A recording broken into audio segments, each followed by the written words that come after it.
Hi amigos, esse é o canal acadêmico com mais um vídeo acerca dos mecanismos de inibição da ivermectina relacionado com as células cancerosas, inibição das células cancerosas, seja a sua sobrevivência, seja o seu escape imune. E basicamente o mecanismo que nós estudaremos nesse vídeo é a inibição da fosforilação oxidativa da cadeia respiratória, do metabolismo mitocondrial pela ivermectina. E nesse contexto desse mecanismo, a ivermectina ela atua inibindo a transferência de elétrons dos nucleotídeos reduzidos FADH e NADH, FADH2 e NAD, ou seja, flavina adenina dinucleotídeo reduzida e o NAD, nicotinamida adenina dinucleotídeo reduzida, para o complexo enzimático 1 localizado na membrana mitocondrial. De maneira que, ao inibir essa transferência de elétrons desses nucleotídeos, dinucleotídeos reduzidos, para esse complexo enzimático, ela bloqueia também o gradiente de prótons que se forma em decorrência da transferência de prótons concomitantemente com a transferência de elétrons, de maneira que os prótons que migraram da matriz mitocondrial para o espaço intermembranas, ou seja, entre as membranas externa e interna da mitocôndria, por meio dos complexos enzimáticos 1, 3 e 4, ele retorna por meio de através de uma outra enzima denominadas ATPase, cuja energia desse gradiente de concentração de prótons é utilizada para a fosforilação do ADP, da adenina difosfato em adenina trifosfato, resultando na formação de ATP, ou seja, de energia que é utilizada nesse transporte de elétrons, de maneira que a ivermectina, ao inibir essa transferência de elétrons e, consequentemente, a formação desse gradiente de concentração, ela contribui para a inibição, seja da sobrevivência, seja do escape imune das células cancerosas. De maneira que, se você se interessou por esse vídeo, eu sugiro que você continue assistindo e que nós vamos adotar a mesma metodologia adotada em outros vídeos, qual seja apresentar inicialmente o mecanismo bioquímico inibido pela ivermectina, relacionado com a bioquímica básica, cujo conteúdo é questionado em provas, em concursos de odontologia, na prova de bioquímica. Posteriormente, extrapolando esses conceitos da bioquímica básica para a bioquímica relacionada com a atividade, com a sobrevivência, escape das células cancerosas e, finalmente, no contexto do mecanismo inibitório da ivermectina, que é basicamente o tema desse vídeo.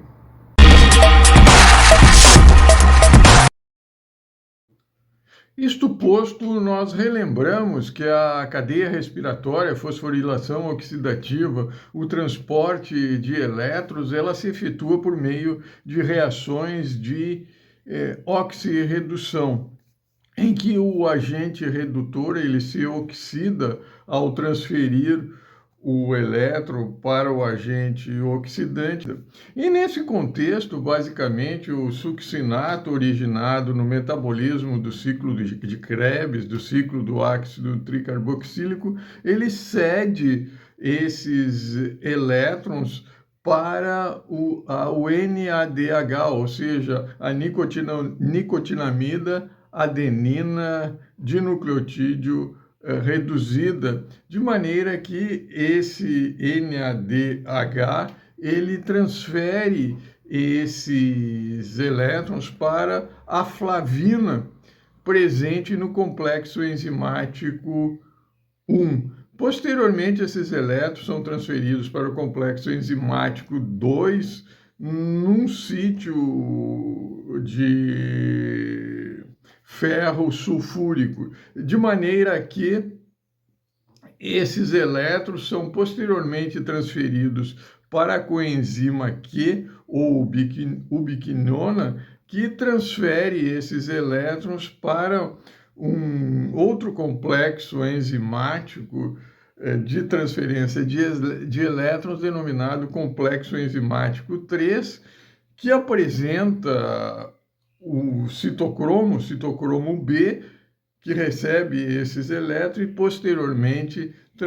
transfere para o citocromo C. Do citocromo C, ele é transferido para um quarto complexo enzimático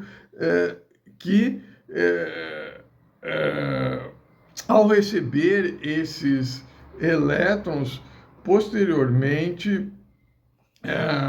forma uma molécula de água e ATP mediante a fosforilação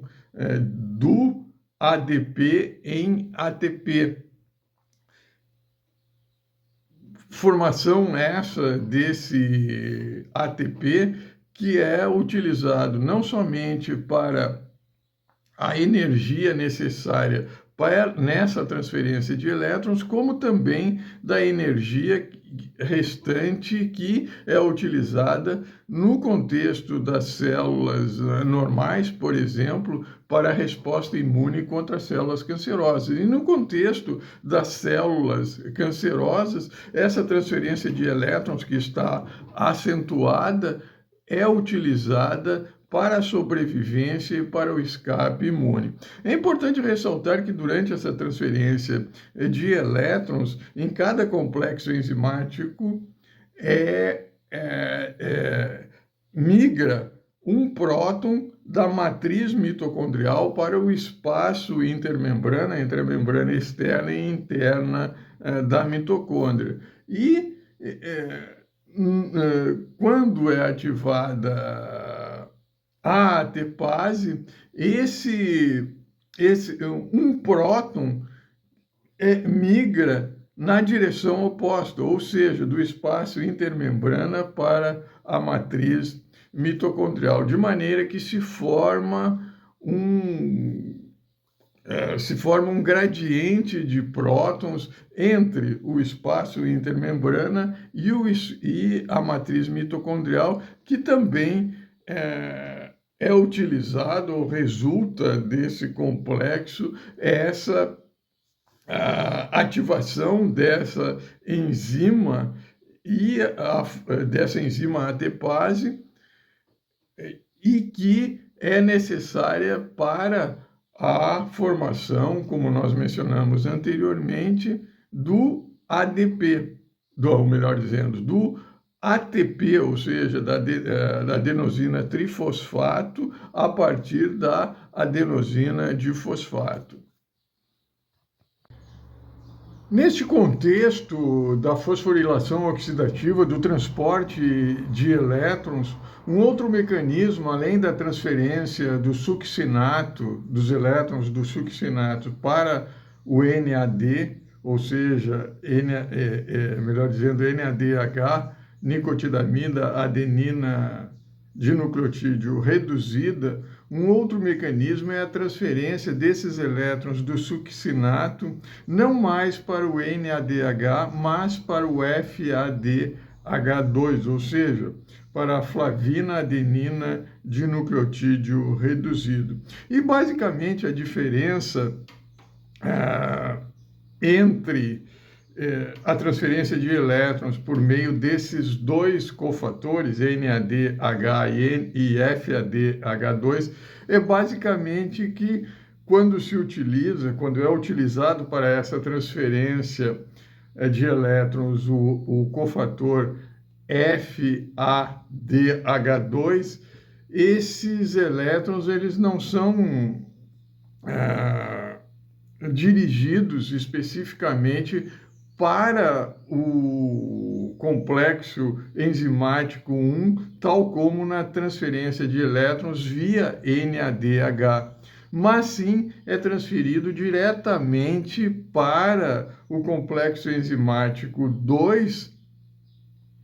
e, posteriormente, obedecendo a mesma rota metabólica que nós já estudamos quando da transferência de elétrons do succinato para o NADH, relativamente ao FADH2, essa transferência de elétrons se processa semelhantemente, exceto por essa diferença. De maneira que também ocorre aquele gradiente, a formação daquele gradiente de prótons, em que os prótons, melhor dizendo, eles migram da matriz mitocondrial para o espaço intermembrana e, posteriormente, quando esses elétrons chegam no complexo enzimático 4 via a transferência desses elétrons do complexo enzimático 2 para o complexo enzimático 3 por meio da coenzima Q ou ubiquinona e posteriormente desse complexo enzimático 3 para o complexo enzimático 4 por meio do citocromo B e C, ao chegar no complexo enzimático 4, esses elétrons, ocorre a migração inversa e a formação desse gradiente de prótons do espaço intermembrana para a matriz mitocondrial. De maneira que, em decorrência desse gradiente de prótons que se forma, é acumulado energia, é gerado energia necessária para ativar uma enzima denominada ATPase, que promove a formação do ATP necessária para essa transferência de elétrons, e ainda sobra cerca de 52,2,4, não me recordo bem, quilocalorias por mol, que é utilizada pelas células, sejam elas cancerosas, sejam elas células normais relacionadas com a resposta imune do organismo, para a sua atividade celular. De maneira que, na sequência, nós estudaremos o contexto da fosforilação oxidativa relativamente às células cancerosas. Compreendido o mecanismo de geração de energia de ATP, de adenosina trifosfato, por meio do transporte de elétrons, fosforilação oxidativa, nós passamos a compreender esse transporte de elétrons, essa geração de energia via mitocondrial, cadeia respiratória, no contexto das células cancerosas. E, basicamente, no contexto das células cancerosas, seja das células cancerosas ou até mesmo no contexto das células normais, a obtenção de energia ela é bastante semelhante, ou seja, a glicose é transformada em glicose 6-fosfato, posteriormente, no citoplasma, pela atividade enzimática, gera piruvato, que por sua vez entra no ciclo dos ácidos tricarboxílicos e posteriormente ativa a fosforilação oxidativa, o transporte de elétrons, e gera o ATP. Uma quantidade menor dessa glicose é transformada em ribose 5-fosfato, melhor dizendo, que é necessária para a síntese de aminoácidos, de proteínas, de nucleotídeos,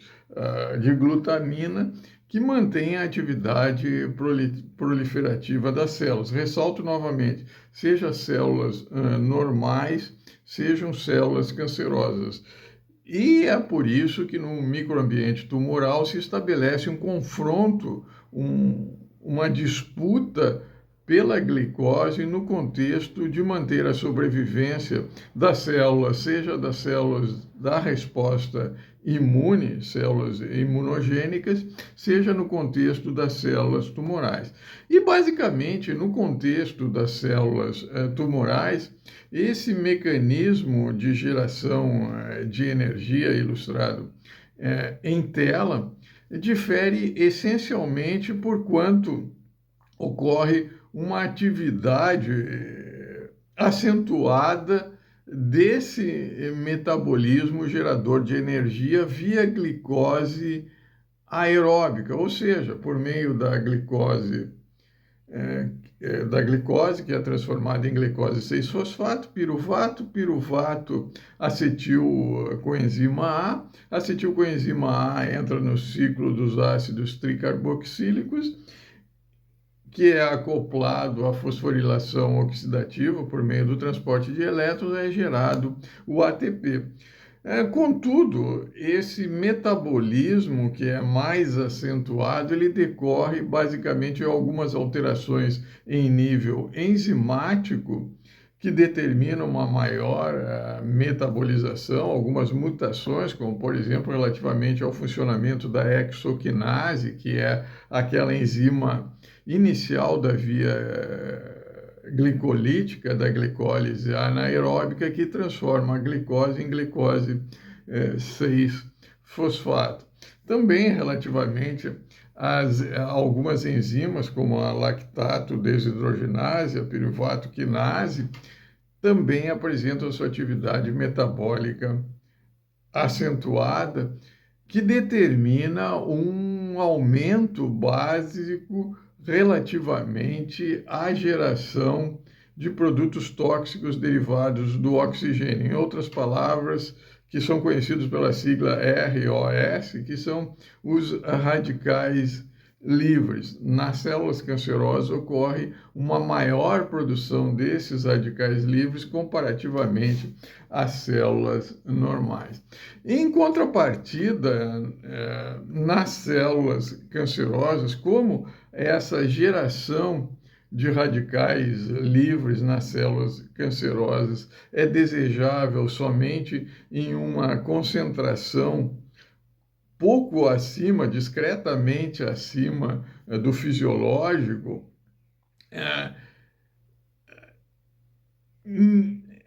uma produção exacerbada desses radicais livres é prejudicial para as células cancerosas, porque induz a apoptose, a morte dessas células cancerosas. De maneira que essas células cancerosas, elas lançam mão de, ao mesmo tempo em que é gerada uma produção aumentada de radicais livres, de produtos tóxicos derivados do oxigênio, também essas células ativam rotas metabólicas que determinam a geração de antioxidantes. Dentre esses antioxidantes, nós temos o NADPH, que é nicotinamina adenina dinucleotídeo fosfatada, que promove essa diminuição da concentração em nível da célula cancerosa desses produtos tóxicos derivados do oxigênio. Uma outra também diferença relativamente às células cancerosas e que com relação das células cancerosas em relação às células normais, e que no contexto dessa adaptação metabólica se chama efeito Warburg de Otto, que foi identificado pelo professor Otto Warburg, é basicamente, além desse metabolismo glicolítico aeróbico, é uma maior produção, ativação desses antioxidantes, como o NADPH, que é a nicotinamina adenina dinucleotídeo fosfato reduzida, por meio da ativação do ciclo das pentoses, ou seja, da produção da ribose 5-fosfato, que também, por diferentes rotas metabólicas, gera essa produção, aumenta essa produção desses oxidantes. Também no contexto dessas rotas alternativas de produção de energia, no contexto das células cancerosas, para manter a sobrevivência, a atividade proliferativa dessas células cancerosas, é necessário também a produção de aminoácidos, nucleotídeos,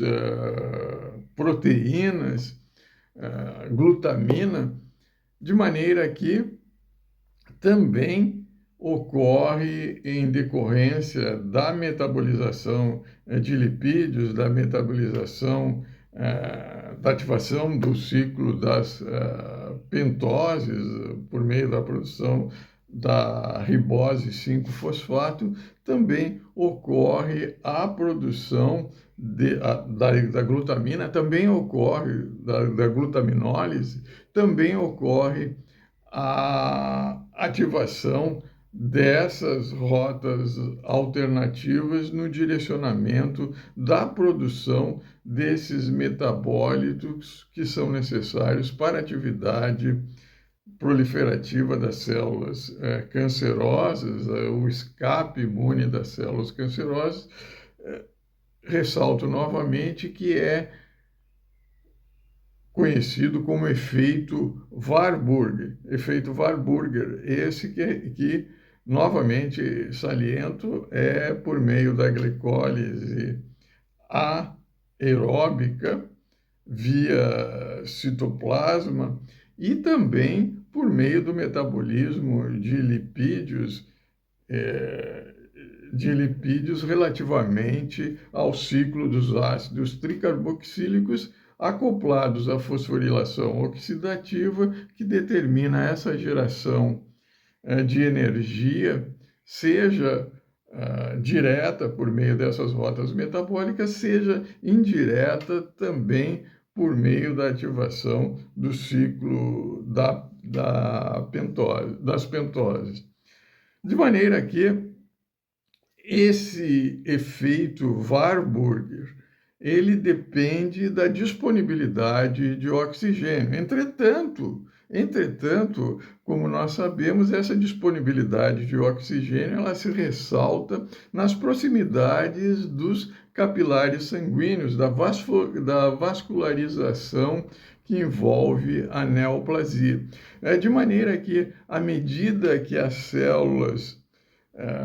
que o tumor cresce, as células proliferam, a massa tumoral aumenta,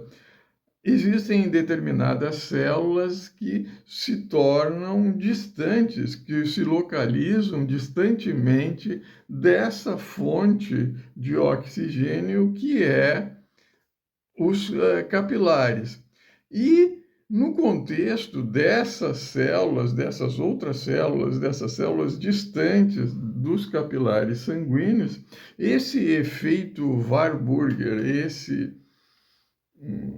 esse metabolismo relacionado com a obtenção de energia por meio da glicólise aeróbica acoplada à fosforilação oxidativa,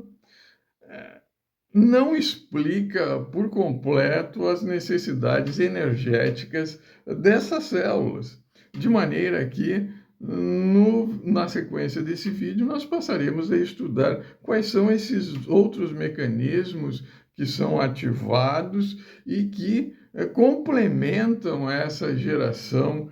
de energia, além do efeito Warburg. Assim, o que essencialmente difere o metabolismo de uma célula cancerosa para o metabolismo de uma célula normal, como, por exemplo, os linfócitos T, indutores da resposta imune contra essas células cancerosas, são algumas alterações metabólicas, tais como o aumento da atividade de algumas enzimas relacionadas com o efeito Warburger, ou seja, com ativação da glicólise aeróbica, bem como uma maior produção de produtos tóxicos derivados do oxigênio, radicais livres. É importante se ressaltar que, no contexto desse aumento da geração de produtos tóxicos derivados do oxigênio, esse aumento, se for muito exacerbado, induzirá a apoptose das células cancerosas, de maneira que as células cancerosas, para sobreviver, para escapar da resposta imune do organismo, elas se valem da ativação de determinados mecanismos que resultam na geração de antioxidantes, de maneira que essa produção exacerbada de produtos tóxicos derivados do oxigênio, ROS, radicais livres, não comprometa essa atividade funcional e a sobrevivência das células cancerosas. Nesse contexto, estão a ativação de algumas enzimas, tais como, por exemplo, a piruvato quinase, que é a enzima que metaboliza, que catalisa a metabolização do fosfenol piruvato em piruvato. Contudo, a enzima que é ativada ou que tem o aumento da sua expressão é a enzima piruvato quinase do tipo M2, que é uma enzima que é encontrada nas células cancerosas e nos tecidos, nas células normais embrionárias, que basicamente apresentam um efeito contrário da enzima piruvato quinase do tipo M1, ou seja, em vez de catalisar essa metabolização do fosfenol piruvato em piruvato, ela bloqueia essa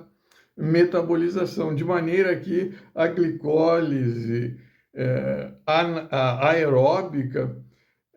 ela é diminuída na sua velocidade, porquanto o piruvato ele não é transformado em acetilcoenzima A, ou melhor dizendo, é transformado em menor velocidade, menor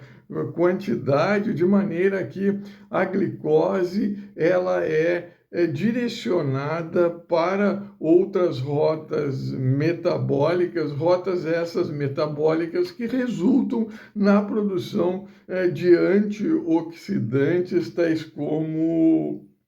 o NADPH, ou seja, nicotinamida adenina dinucleotídeo fosfato reduzida, e a glutadiona, a tiorredoxina, dentre outros antioxidantes, de maneira a baixar essa produção de radicais livres, possibilitando a sobrevivência e a atividade funcional das células cancerosas. De fato, além da ativação da enzima piruvato quinase do tipo 2, que resulta no bloqueio, na inibição da metabolização do fosfenol piruvato para piruvato, consequentemente desviando a glicose para outras rotas metabólicas que resultam no aumento da concentração do antioxidante NADPH, outras enzimas, tais como a isocitrato desidrogenase, que promove a metabolização do isocitrato para alfa-cetoglutarato e desse para NADPH. Também a enzima malato desidrogenase, que promove a metabolização do malato, que é um metabólito do ácido do ciclo tricarboxílico, em piruvato, também resulta nesse aumento da concentração desse antioxidante, da geração desse antioxidante NADPH, que promove a diminuição dessa concentração em nível das células cancerosas do microambiente tumoral, de uma excessiva geração de produtos tóxicos derivados do oxigênio. Também a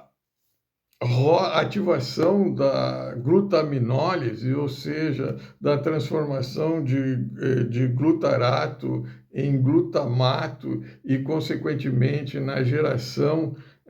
de antioxidantes como a glutadiona, também promove essa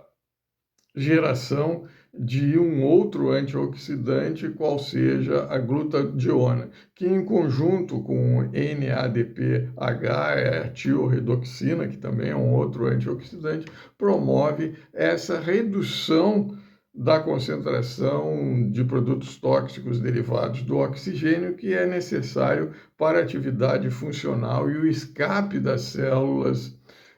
cancerosas. É importante se ressaltar que essas rotas alternativas relacionadas com essa adaptação metabólica das células cancerosas se ressalta naquela geração de energia, de ATP, relacionada com as células que se encontram distante dos capilares sanguíneos e que apresentam uma menor disponibilidade de oxigênio. E cerca de aproximadamente 35 a 40% do total da energia necessária para a sobrevivência e escape das células cancerosas são obtidas por esse meio, de maneira que nesse contexto, o efeito Warburg, relacionada com o aumento da glicólise aeróbica e, consequentemente, aumento da fosforilação oxidativa da cadeia respiratória, no contexto dessas outras células distantes dos capilares sanguíneos, ela é atenuada, assim como também a atividade de determinadas enzimas resultante de mutações. Compreendido esse mecanismo relacionado, seja com a fosforilação oxidativa, com o metabolismo respiratório necessário para tanto a atividade funcional das células efetoras da resposta imune, como os linfócitos T, ou então citotóxicos, ou então relacionadas com o escape e sobrevivência das células cancerosas, nós passamos a estudar o mecanismo pelo qual a ivermectina interfere nesse efeito Warburg, nessa atividade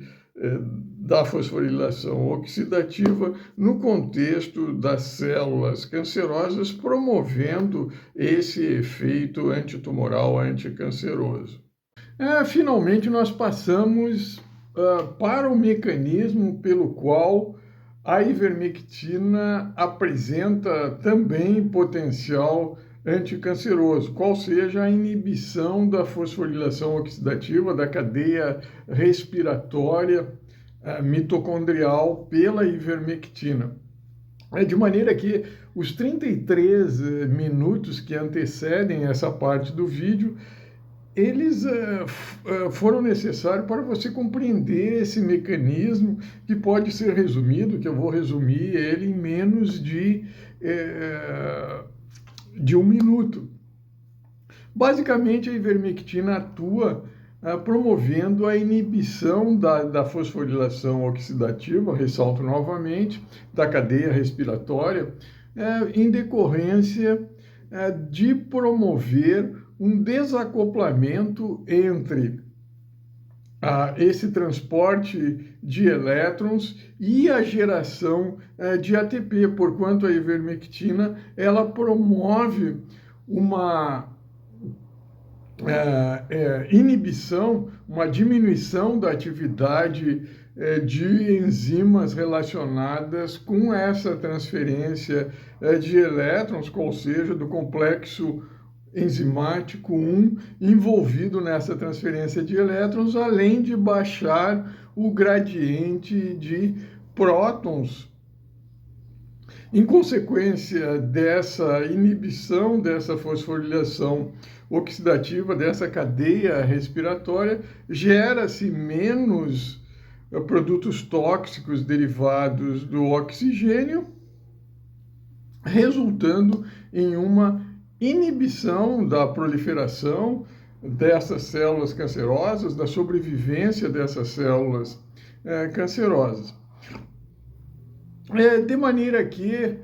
concluindo,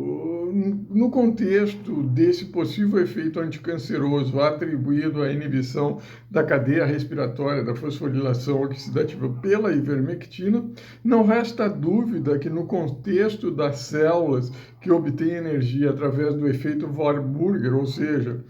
a partir da glicólise aeróbica acoplada à fosforilação oxidativa, não resta dúvida que a ivermectina apresenta esse potencial anticanceroso. E cerca de aproximadamente 70% a 75% da energia necessária para a sobrevivência e escape dessas células cancerosas são obtidas por esse efeito Warburger, ressalto novamente, pela glicólise aeróbica acoplada à fosforilação oxidativa. Já no contexto dos restantes 35% a 40% da energia que as células cancerosas utilizam para a sobrevivência e escape imune, é necessário se analisar com maior cuidado, se estudar mais aprofundadamente o efeito da ivermectina no contexto daquelas neoplasias em que a hipóxia está bastante acentuada. No mais, eu espero que esse vídeo possa ter ajudado para você compreender mais um mecanismo, um possível mecanismo relacionado com esse possível potencial antineoplásico atribuído à ivermectina. Ressalto também que todos os trabalhos que foram utilizados para a elaboração desse vídeo passaram já pelo crivo do corpo editorial dos periódicos em que foram publicados. No mais, um grande abraço e nos vemos no próximo vídeo.